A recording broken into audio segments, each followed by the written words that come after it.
two men went out for reconnaissance, and suddenly, a motionless zombie appeared ahead. Luke and Alden feel a little strange, but still go forward to deal with it. However, numerous zombies appeared around them, all staring fixedly at them. When they turned their heads again, trail ends here.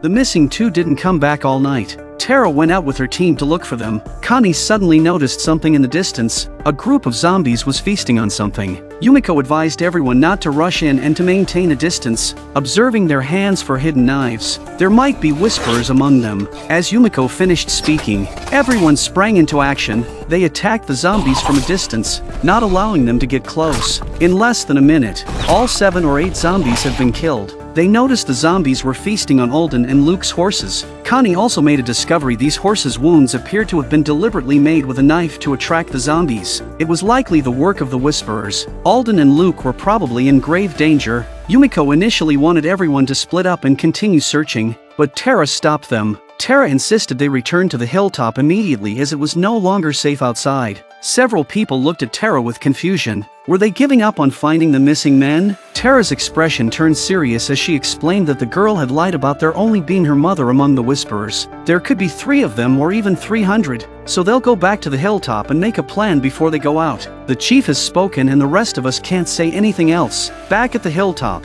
Daryl returned to the cell again. This time, he wasn't hysterical or explosive. Ultimately, this girl was just a child. In a soft voice, he asked, "We're missing 2 people, but we found their horses, half-skinned and half-eaten by walkers. What would your mother do if she found them? Would she kill them?" Lydia pondered for a moment and replied, "If she had no choice, she'd probably have to." Subsequently, Lydia began to recount her experiences since the apocalypse began. From her narrative, they learned that Lydia's father had been eaten by zombies while trying to save her. Her mother had grown increasingly cold and her treatment of Lydia had become horrendous. Lydia had spent almost the entirety of the past 10 years in an abusive household. Hearing this, Daryl wasn't sure if Lydia was telling the truth, but he could empathize deeply. After all, Daryl had also grown up in an abusive environment. Then Daryl took out a bottle of medicine from his body and threw it in. Daryl had just noticed that Lydia had been touching her ear. It should be inflamed. Lydia didn't refuse and reached the medicine with her foot. Having learned about Lydia's experiences, Daryl's tone softened. He assured her,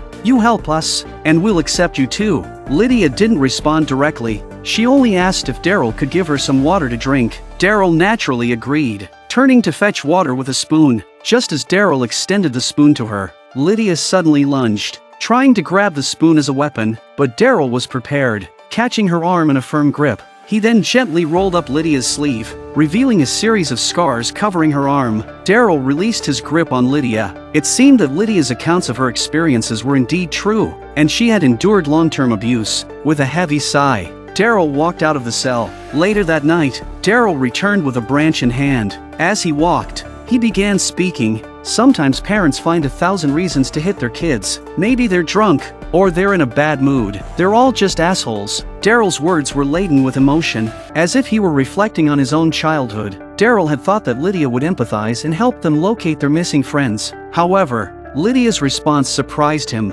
Her mother had brainwashed her extensively, convincing her that this world now belonged to the zombies. Lydia believed her mother's purpose for hitting her was to toughen her up, to make her resilient and able to walk with the dead. She dismissed places like the hilltop as mere fantasies. Daryl was furious. The girl was so twisted, it was a waste of time to talk to her, and he walked out in a huff. Outside the cell, Henry was sitting and called out to Daryl. Henry is also outside eavesdropping like Daryl. He wants to ask Daryl what to do with this girl. Daryl said with anger that it was better to leave it to Tara. The girl was too twisted. Henry asked directly, "Did someone used to hit you, too?" Daryl turned to look at him. Henry continued, "Once I heard my dad ask my mom why she used to wear her hair so short. His mother revealed that her first husband used to hit her. If she tried to escape, he would grab her hair and slam her against the wall. That was why she cut her hair short. Just like you, you're always behaving as if you're a violent maniac." He believed that Daryl was just protecting himself, not actually a violent person. Henry thinks Lydia is like Daryl in that Lydia's associates are bad, but she's not necessarily bad. She was just lonely and scared. He proposed that they could help her understand that the hilltop was safe and that there was nothing to fear. Those words touched Daryl, too. Some shadows can last a lifetime. Daryl couldn't help but pity Lydia once again. Henry has a point. so let him try to calm Lydia down. As they conversed, four figures sneaked along the perimeter of the compound. It was Yumiko and her group. They didn't have any malicious intentions, they just wanted to go outside to search for Luke, so they're going to sneak out through the tunnels. After a while, the group arrived at the forest where the horses were found during the day. They hoped to follow the tracks to find clues about their missing friends. However, the footprints on the ground were too chaotic and difficult to decipher. They gathered to discuss their next move, but suddenly a zombie lunged at them. Though it didn't harm them, the forest's darkness echoed with the sounds of zombie groans. Shadowy figures moved toward them. Realizing the forest wasn't safe,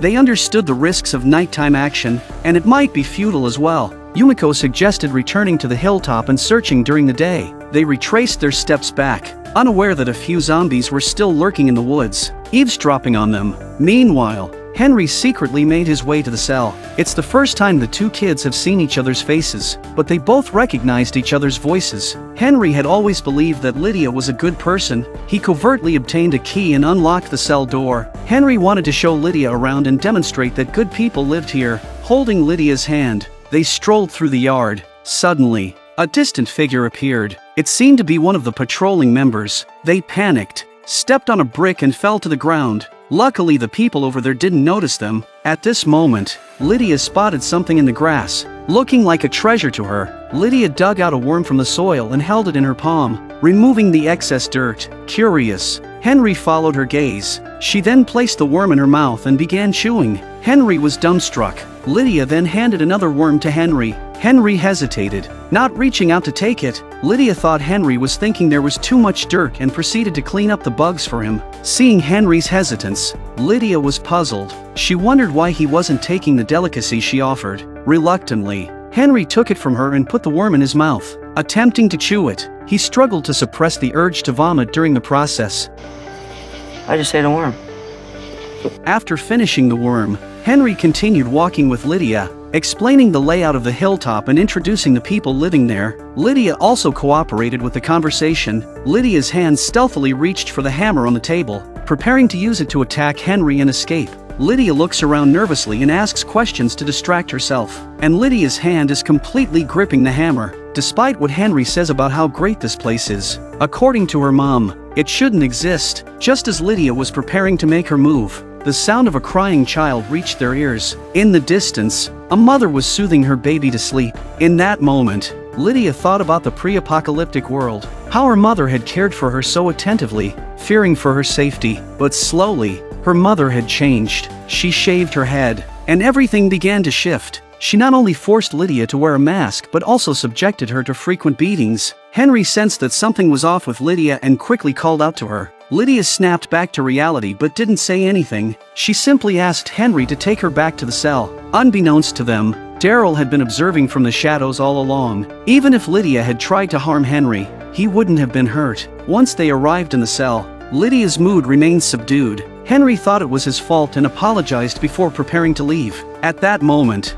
Lydia stopped Henry. Perhaps not everyone would understand Lydia's emotional shifts, but a child who had endured domestic abuse carried an internal scar. Right now, Lydia desperately needed someone to be with her, to prevent her from reliving the lonely, fearful nights. Henry had been the first person to treat Lydia kindly in a long time. He had shown her unconditional trust, which had touched her deeply. The boy had found his way into Lydia's heart. The next morning, Daryl arrived with breakfast early. A hint of shyness appeared on Henry's face, and he explained that he had been there to keep Lydia company. Daryl didn't expose them. Lydia got over it, and last night was the best night's sleep she'd ever had. She didn't have to worry about getting beaten up. She also understood that the people here were genuinely good. The twisted person was her mother. So, Lydia decided to tell Daryl everything she knew. Daryl remained silent throughout, offering her a spoon filled with water. This time, Daryl was not guarded. Perhaps only someone who had shared a similar fate could truly empathize.